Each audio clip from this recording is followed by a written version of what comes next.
proclame des lois. On voit notamment il y avait une nouvelle loi sur les matériaux issus de bois, de forêts, des chiffrés en danger. Et on a vu que ces restrictions européennes ont un très grand impact sur le reste du monde, surtout au niveau commercial. Alors, lorsque vous décidez de ces lois, prenez-vous à l'Union européenne, prenez-vous en compte ces conséquences à l'échelle mondiale?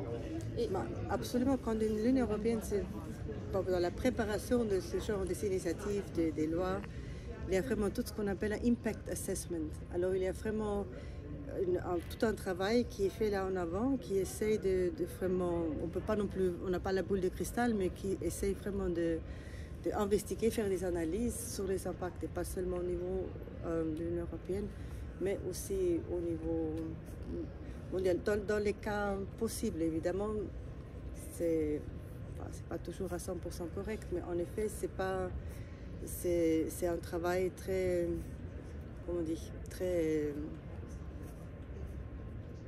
un processus assez lourd aussi. Alors, c'est pas qu'on regarde, oui, j'ai réfléchi maintenant, je fais une loi. Non, il y a vraiment tout un processus là-dedans. La difficulté, enfin, je suis très franche, là-dedans, au sein de l'institution Commission européenne, parce que moi je suis la DG Environnement, le département d'environnement, on a plusieurs départements. Évidemment, la collaboration n'est pas nécessairement la plus magnifique qui soit non plus, hélas. On n'est pas là non plus, on y travaille, mais c'est comme dans chaque gouvernement aussi. Mais à la fin, c'est ça pour nous, pour le département d'environnement, c'est pas nécessairement celle qui a le plus de pouvoir. C'est ça aussi un peu le handicap. On avait le European Green Deal, vous avez peut-être en parlé, justement la loi que vous mentionnez, ça fait un peu partie de cet énorme package. Donc, alors le compass, il était vraiment là. Mais de nouveau, personnellement, peut-être je suis très impatiente, on aurait dû faire plus.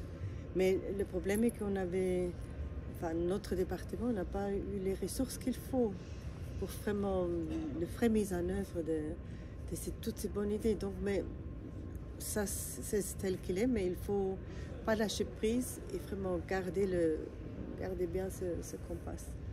Évidemment, ce qui était très, n'a pas facilité la tâche, c'était d'abord la pandémie. Par contre, la pandémie, tout au début, ça donnait même une boost à la protection de la nature, parce qu'au début de la pandémie, vraiment, les gens prenaient une grande prise de conscience. Oh là, mon Dieu!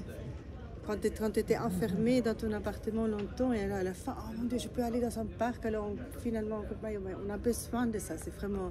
C'est un besoin substantiel. On ne peut pas sans. Et alors là, il y avait vraiment un grand soutien. Et c'est même je crois que c'était en mai 2020. Alors si on veut, au début de la pandémie, qu'on a peut-être adopté la stratégie biodiversité, vraiment la plus ambitieuse qui soit. Et même au début, les gens disent « Ah, non, on ne peut pas faire une stratégie de biodiversité. Maintenant, les pandémies, on l'a fait quand même. » Et c'était vraiment, justement, parce qu'il y avait tellement de reconnaissance pour la nature.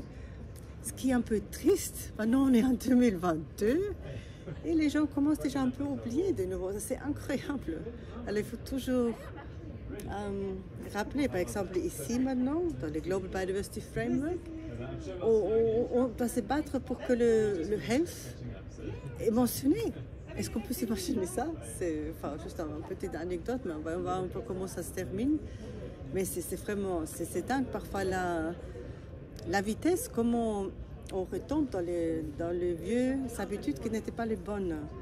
Parce que je pense que le thème de santé, c'est quelque chose qui nous concerne tous. La santé, c'est quand on est malade, on sait encore plus, ah là là, si j'étais pas malade.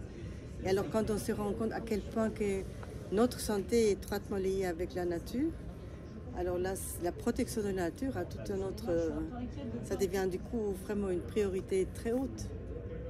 Et quand on veut parler économie, alors on peut... les dépenses pour les gens qui sont malades sont énormes. Alors, il y a tas de maladies qu'on peut éviter, en fait.